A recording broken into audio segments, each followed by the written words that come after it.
محمد خير الورى من جاءنا مباشرا شوقي للخير لبشري الياسمي للياتهاري المصطفى من مندوري أطهير المندوري يزداد شوقي كلما أيان دراكو بنيا ماما. أعوذ بالله من الشيطان الرجيم. بسم الله الرحمن الرحيم. اللهم صل على محمد وعلى آل محمد كما صليت على إبراهيم وعلى آل إبراهيم وبارك على محمد وعلى آل محمد كما باركت على إبراهيم وعلى آل إبراهيم في العالمين إنك حميد مجيد. وبعد السلام عليكم ورحمة الله تعالى وبركاته. السلام عليكم بشتى مندون أم تغين الله سبحانه وتعالى فكبشتنا تورما ولا رسمة من فلان أما زيزا لا نسيتك مساتك بركاي بركة سرالي سبب دو باراولا على صلى الله عليه وسلم يا فواني والله سبحانه وتعالى كفوا مندوني ومن حق لما كبارا وبارا نيادا من نيما دمنا بسم الله الرحمن الرحيم كوا بارا كوا بتكه وكوري أبارا بركة من نغشي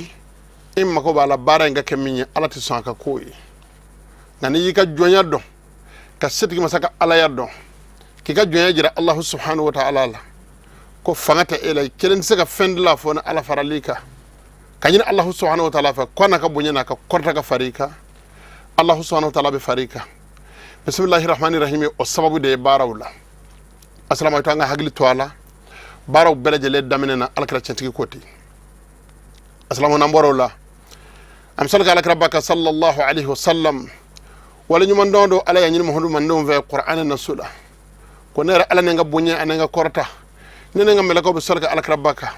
amunu mun aw mu'min mun na ko dara naka ala yalla ka danga kira ka kira yalla na ala ba ñi na fa ka solka ala krabaka assalamu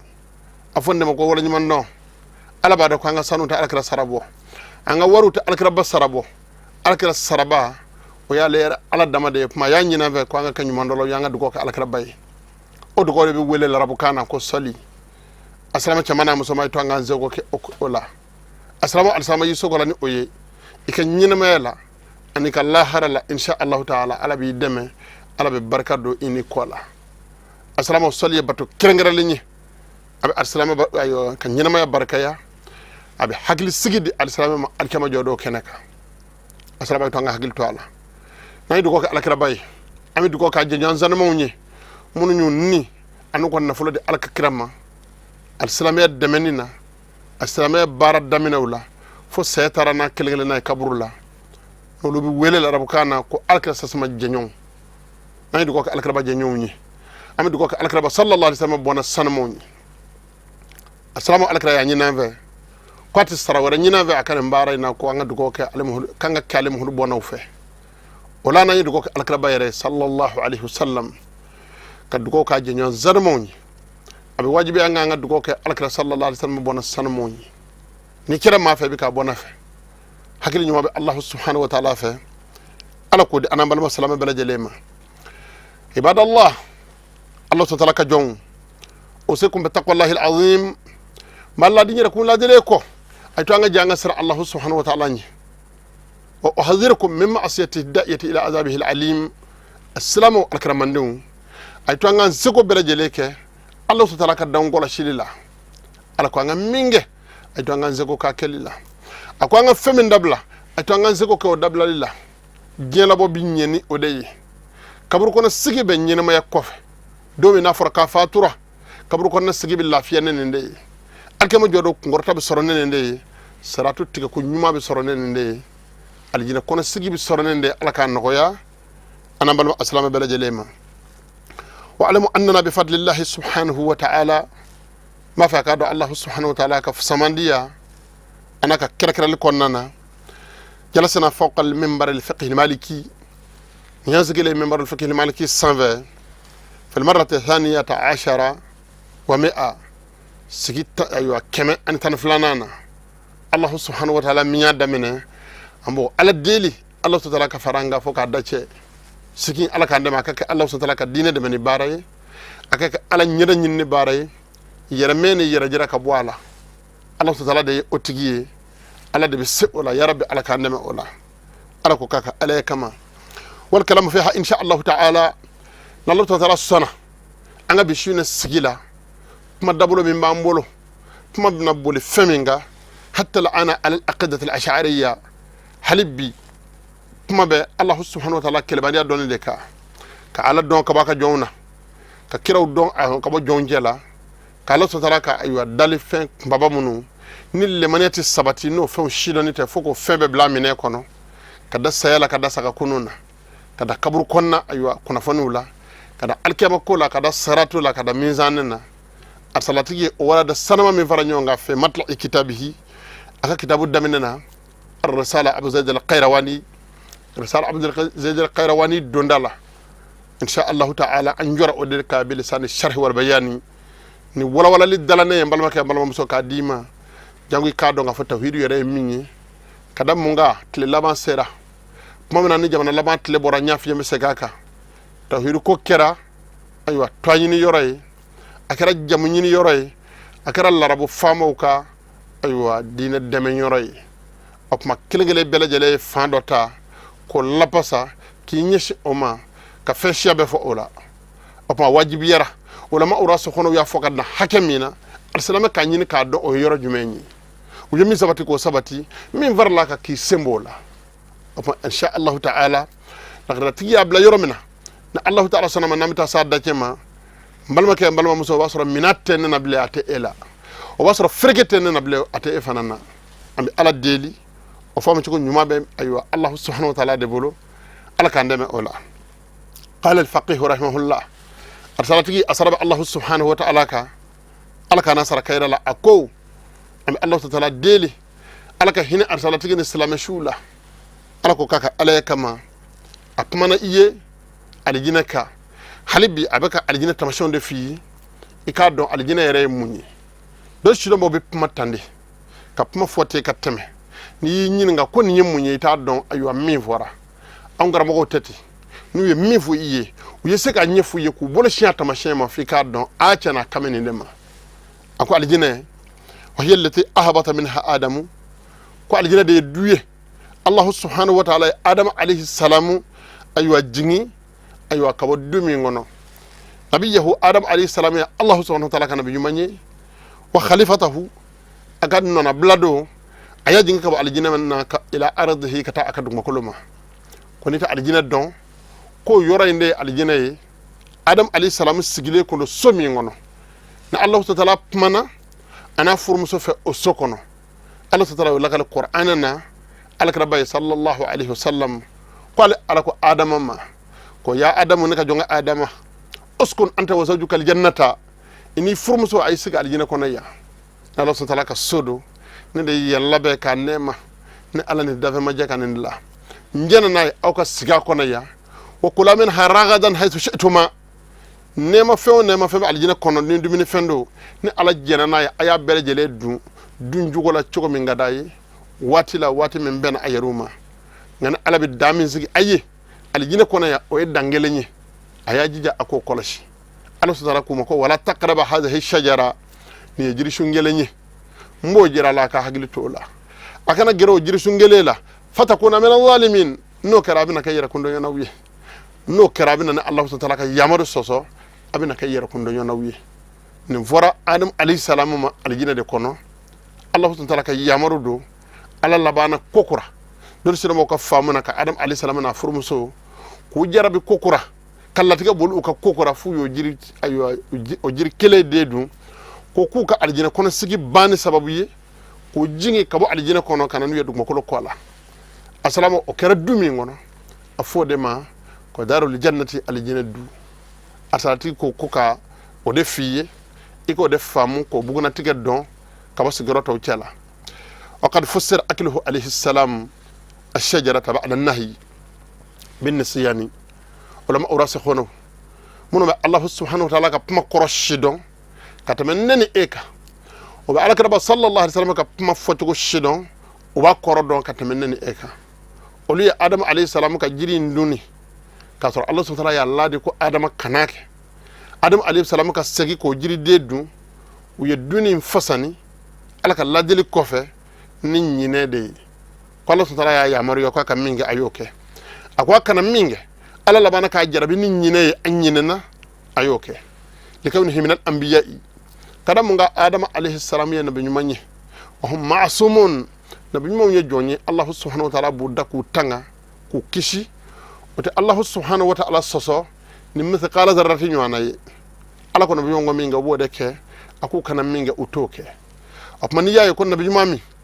ko adon Allah subhanahu wa ta'ala nyekena afode ma ayo ko ala raka jarabi anga don shidama munu mbambulu nabi Allah subhanahu wa ta'ala batunolo darakan zanamoni u ya jirana no yoro munu nyira qur'anin na no kuma ka munu nyira hadisa la olu bi ta'wilu de fasan nyumande bi di oluma ala ma hakilu nyumande amma ala ko kaka ala yakama wa kadhalika qawluhu ta'ala Allah subhanahu wa ta'ala kuma fana bo chogola fi haqq yusuf alayhi salam Allah subhanahu wa ta'ala nabi ma hakala yusuf alayhi salam ala ko hakala qur'anin nasula wa walaqad hammat bihi wa hamma biha ko zalaikha u no misra masaka musoyi ko hamina ni yusuf alayhi salam yi ay ko jugo nganiyata ni yusuf yi ko wa hamma biha ko yusuf alayhi salam fana hamina ni musoyi nyoni ni ye ki ko do musoyi na akana le ayo se ko juguma ko jugumunu ko jugummi ni Allah subhanahu wa ta'ala ka jon duguma mo munu lemana ne do oluti sommi ma pumata kirawma kiraw yi Allah subhanahu wa ta'ala ka jon sanadawi am ala del ala ka kiri nyumande amma tafsir cew ya nyini ko ta'wilu ka ke qur'an ayayina ka korofo tande ngani ya korofo azahiraka eni nebele jele ka fam suruma hakela ko walqad hammat bihi zalika wa hamina ni ko jugi an yusufa ce wa hamma biha yusufa yarhamina zalika uye o kuma ce jugi kan nyeshin yusuf alayhi salam hakama yusufa ya nabi manyi yusuf alayhi salam timiri ko jugula kan nyeshi Allah subhanahu wa ta'ala ma ala ka hakili nyumande amma قال فلا إضاءة وذا إضاءة تكيكو وأولا بلا إقن مشابهة قرآن آيامنو ni waywa ufirkeledo nu kornyaminedo ko ka fasani nyine kadi oluma kema atabi yusuf hamma biha ina fa ngura na ayina na yusuf alayhi salam kunga chokomina ako wakawna walidil warakat akala wa masi wa zalika mimma ushkila o chokeledo ko davon bele jele fa farko tigi bele jele fa adam alayhi salamu ka fo ko ye jiri de dun alaka ladili ko fe ko fasani nyuma nga nyini kado fanama ka bo ala sosola o ma korbe ken nyine de ala soso bo ala o choko kele do qur'an aya fefen koro ma nyami ulama ora se xono ba nyini koro nyuma nga nyini ka dama ala ka kele nyumande amma ala ko kaka ala yakama qala rahimahullah asalati ko asraba Allah subhanahu wa ta'ala deka ako bima sabaqa fi sabiq ilmihi ko adam alayhi salam habutuhu min aljannati ila ard ad-dunya ka jinga ka bo aljina kono kana jinga dum ko len zanve ko kera Allah subhanahu wa ta'ala fa bima sabaqa fi sabiq ilmihi ni fengone ni ala yara ka ala ya donina ala kuma don ko abina ke odela Allah subhanahu wa ta'ala aywa adam alayhi salam da domina kamini domina adam alayhi salam dali kuna fa melekawyi ni melakaw ta teliyara donc Allah subhanahu wa ta'ala ko atajal fiha man yusid fiha ibi songa ma daga bladu ko ko la muno mina chenike wa yusfiku dima aw bina nyon joli bon wa nahnu nusabbihu bihamdika wa nuqaddisu laka aw melakaw bi al-sanya fode onde ala soso Allah subhanahu wa ta'ala kamino do aya fo melakaw yo ko Allah adam alayhi salam ya alaka na blade du ko le 120 ok makena qad sabaqa fi ilmihi dhalika o kun gona ala ka donina nga ala la tigara mina ay koteme o sirade ka am ala deli ala kan famu choko nyuma di anambal salama bela jalema wa khalaqa an-nara arsalati saraba Allah subhanahu wa ta'ala ka ko Allah ta'ala aljina da choko mina ko choko kelela ko ay tasma so fana date ko to da ko janime ala kan ngishama fa addaha dara khuludin liman kafara bihi ko ay aljina labe kaka dumi soye mo yo mamunum fitr wala yara alama ubana Allah ta'ala ka yamar labatolima yefla fara alaka ubanaka alaka dine mine ubanaka alaka kitabu mine uma alaka dangola shi uma jo alaka yamaru yorola ala ka ngisi o ma a fo jamakulu de ma ko fitiri wale ko kafiru o ma dugukolo dakun dɔn o ma kabakolo dakun dɔn o mu ninu farikolo dakun dɔn ko jamakulu ala subhanahu wa ta'ala funu olu kɔrɔ ko ala ye janame de dila tasuma sodo a cɛka jugu ka tɛmɛ cɛjuguya kan a ka jugu ka tɛmɛ juguya kan a ka fari ka tɛmɛ fariya kan k'o ye o jamakulu sigiyɔrɔ de ye ala k'an kisi kafiriya ma assalamu alakiramandenw arisalati ka laɲini na n'an ye alijinɛ dɔn ka valeur dɔn an ka alijinɛ kanu an ka hakili to ala wa an ka ɲini an ka janame fana dɔn a b'o fana fɔ an ye k'o juguya dɔn an ka yɛrɛ ɲini ka bɔ janame tɔɔrɔ ma a ko an ka siri an dusukun na annahu subhanahu wa ta'ala kafa allahu subhanahu wa ta'ala ahabata adama ay adam alayhi salamu jingi bima sabaqa fi ilmihi ni fenye min gona ala ka donna annahu sayakunu kafa kokoy mina ken jokoyni yakuna khalifatan lahu fil ardi jango adam alayhi salamu ka ke ala allah subhanahu wa ta'ala nona blaye dum ko le 120 wa anna man mata kafiran wal iyaz billahi anga do fana kafa mawoma ni filili yerema ni nyina ni yere ko ni bana ala la ibana kirala ibana kira ko pankana o tigila ma balona yere sago kela ka balo kafir yalla kona tigila ma aywa fatura ha yo khaladu fi nari ko tigila ma be dumi janame tasuma de kono khalidina fiha o jama kulu to janame tasuma cela o luti bo fiu da qawlihi ta'ala ko dalu allah subhanahu wa ta'ala ka pumaye qur'ana nasula ala kan kisi kafir yama ala kan kisi janame toroma assalamu الله تعالى القرآن النسولة إن الذين كفروا هنا في من يكون على مكانه ما منهم فتر ولا يرى من أهل الكتاب كتاب التكولة والمشركين أن فلانغفو من يفلا فرن علىك من بنا كان علىك الدين منه في نار جهنم أولو سكيم جهنم تسمى تشلا خالدين فيها أولو بتو جهنم كون بدا أولئك هم شر البرية kolu de Allah ta'ala ka dafin belejele la majugu ye olu de dafin belejele la ma cejugu ye assalamu ala kan ngi kafiriya ma ala kan ngi flanga fo yama Allah ta'ala ye nivo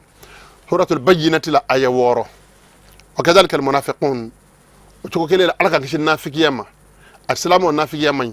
ke mukhlisu yambal ma ke yambal so kana kan nafiki nafiki de mami yadhharu al islam abislam ya bangi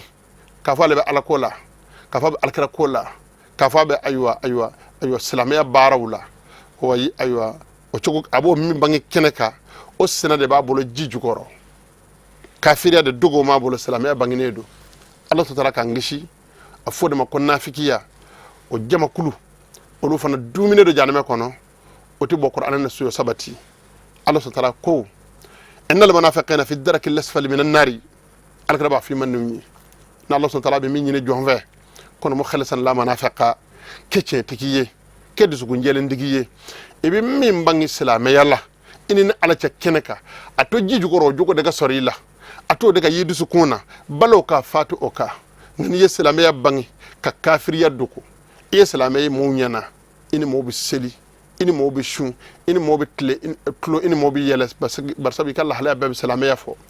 ga jiju goro boli dogo mi bolo jijugoro isebe jine kola jijugoro idusu kun dande alaka sasama ka pumana jijugoro ikeme ka kalan wera ke kalami ngeme ki neke ki e philosophie ki be kodon ibane do donbo ka puma kawma nuko kabru ko nabeta nuko saratu beta nuko alkeba jodo kene beta ibi sigi idusu ko na ko moro ko ngman ce soit des histoires nous ye puma de tendron sono kabru yera hagelita meno ka fako aywa magnifique fatule dale kabru kono ko ko wera kayeble vraiment c'est pas la peine. C'est pas possible o tsekanye ala balma ke miye kabru ko nakki baru fu awni miye aywa alkama jodo ken kibaru fu awni o sadqul masduq de o yecenti de amangalo boada Allah subhanahu wa ta'ala de pumo nyefo ay pumo nyefo ni yera naga kibe ko do mi nafari makafa ki fatura ibina do ko cena mi vola cendo ala ka kili mande amma o jama ko le wure ko munafiquna salamaya bangine do keneka nga cena do sukun yere la hakika mi o dande ko no mbele jelela o sonde ko bema am ala deli ala ka kili mande amma ala ka baka puma da ko nya kele ni ko do nyibla ka bawo ma cena a cena ala kana ciambulo ala ko kaka ala kama o nafiqu munu nu ye salamaya bangi ka kafiriya do ko olu dumine do janeme ko no tibo wal hikmatu fi dhalika kodo min be famu olu dogol aywa coroni na janame aywa tasma bili belejele la duguma dala an la yanalahum shafa'atuhu sallallahu alaihi wasallam ala dimimu koro afurune du koro amma ko tula ba fe kake janame dogo kunu ye fokata se do mimma ala Allah subhanahu ka donne na bodo ma fo ula kaywa o de la yu bla janame bili duguma nana jango alaka sama ya le kan nyanyi narka ba sallallahu alaihi wasallam min ale ala fa baake alaka ka surnaldo kanu soro jango ukannabo na'udhu billahi amitagina Allah subhanahu wa ta'ala fa kabo aywa minan nifaqi kabo nafiqiyama wa qala rahimahullah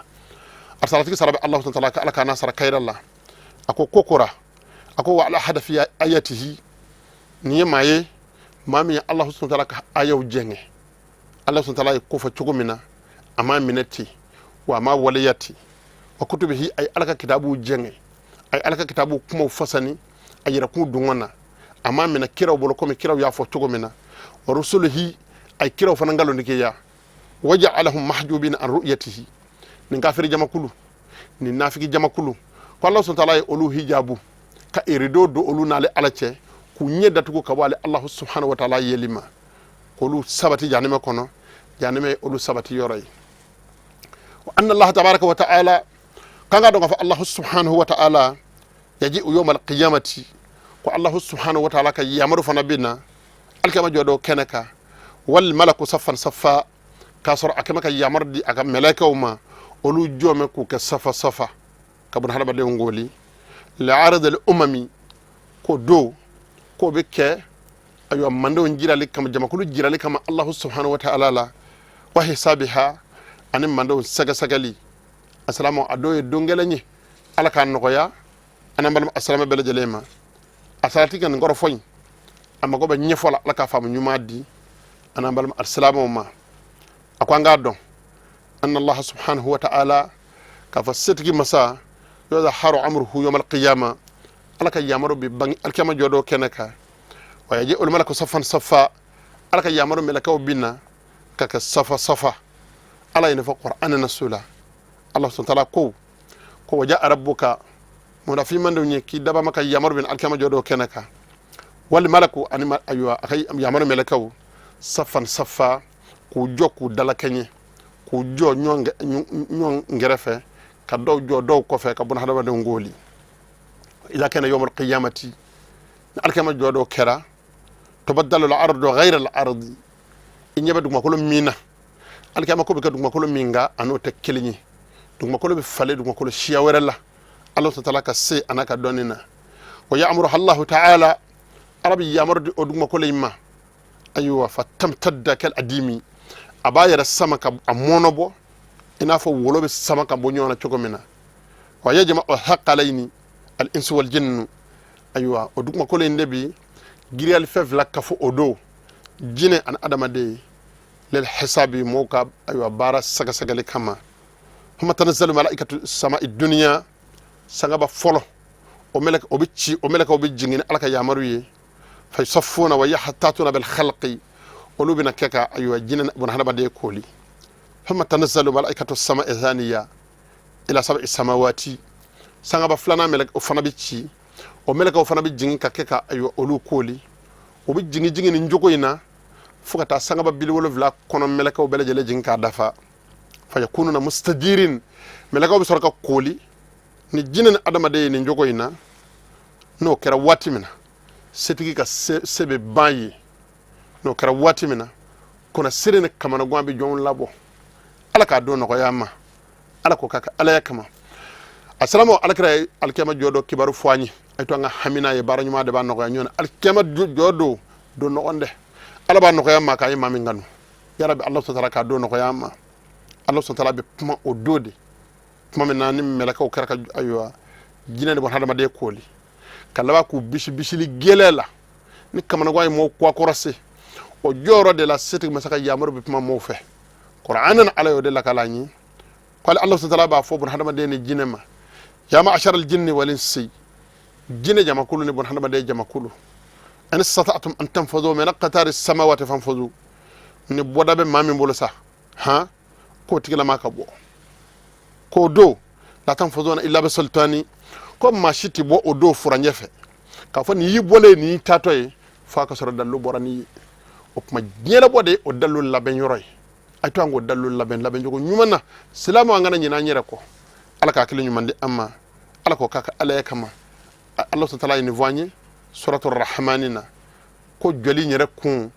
la yanzuru fi a'malil ibadi janga ka jonga bara fle wa ahwalim kula hala fle ala ka ndaka nyumani ado asalati ko rahimahullahu ta'ala ala kana aywa hine ala ka yafan asama subla jalema ako wa uqubatiha kwal keba jodo jokun ya Allah subhanahu wa ta'ala fana jow nyanga tali koye wa hawa biha anuka baraji dili koye ko do wato dawul mawazinu li wazn a'malil ibadi ko ala ka mizana aya fo qur'anina ko mawazinu larabu kana o kore ko mizana chama don shirbo yemi voigné ko kore mini ala ka mizana kele mizana chama fanga be mizana mina adda choge kabakoya o kabakoya na bunyefe Allah subhanahu ya kele to awele ko mawazinu ko mizana nyonda kele ndamado nga kabako do adla choge kabakoya Allah subhanahu fe o debi na siki ka ala ka jonga ayo bara o pesi hama hakolati mawazinuhu o do ni mami nga mizana giriyara naka nyuma chayara katamaka jugumaka Allah subhanahu ka nyo jama kululla fa ulaika humul muflihun kulu de kishi jama kuluye o jama kulu de niso jale ulu hagili sigile de buka gafe mine ayo ina fa tigi ba fanya chugo mina ko wayu tawna sahaifahum bi a'malihim ayo bi a'malihim Allah subhanahu bo luka gafe di umanuka bara hakay ko faman utiya kitabahu bi yaminihi ni mami ngar sagala ko ya ka gafe mina na kinemboloye fa sawfa yuhasab hisaban yasira ko gafe mina ne ko ni kinemboloye ko nyingal gelamande ko feble ala binati gelama nyingal noko ka sorka sira dama ko ka boka ta aljinana abunyene karamane kuna wolole o dode o jama ko de buka gafe mina no bole ka jira moula o niso jele o hagil sikile ko ha qara'u kitabiyah alaka jon ayna ka gafe mina ka mina ka kalanga laje inna wanantu anni mulaqan hisabiyah nefe naka jabi nyena anan wari da kiyama ba sura jabi nyena alaka nga jabi unye alako kaka ala kama ngako halibbi nayi dofo nyaye ko be dofo nya cela kawyi alaka kila ñu mande amma ni mam ye jela boka jere sago ke roy musom nya yera fere musom nya cejava mami mbaluna dabel jugu kela fama mi nyela la ki sigi fanda ngaka mi nye idado aywa alsalamawla u farko la mi jura ka ke alaka donne bawka kalande mi jura ka bla karamogola mami tura anni dunga bolo kabba alana kera ka yamaruma ako jama kulu ko do jama kulu yemunu nga gafe bi duma numay alaka ngeshama asalati ko ako aywa waman utiya kitabahu wara dhahriki ni mami nga gafe dira ama akokko fa numana fa ulaika yasalawna sa'ira ko bina jani janime tasmana olu bina kashi chugo jugu kashi kundala nya nimisa kundala nya Allah subhanahu wa ta'ala o de fanya qur'anana ko ni mamu nu ka gafe dira umanu numambole ko lu bil laba janime konna de la o jema kulu ulu kashi kade bafo ko yalita hakanat al qadiyah Allah hal sayakun ka bane hal saka kunu ngana yala subhanallahi halaka anni sultaniyah ngaje fanga nashile ngamma yabba ayon ze janime tasuma ma zen nimisama ma aghna anni maliya ngan nafulu mem makunye nafulu kerambul kasara ya kerambul fitne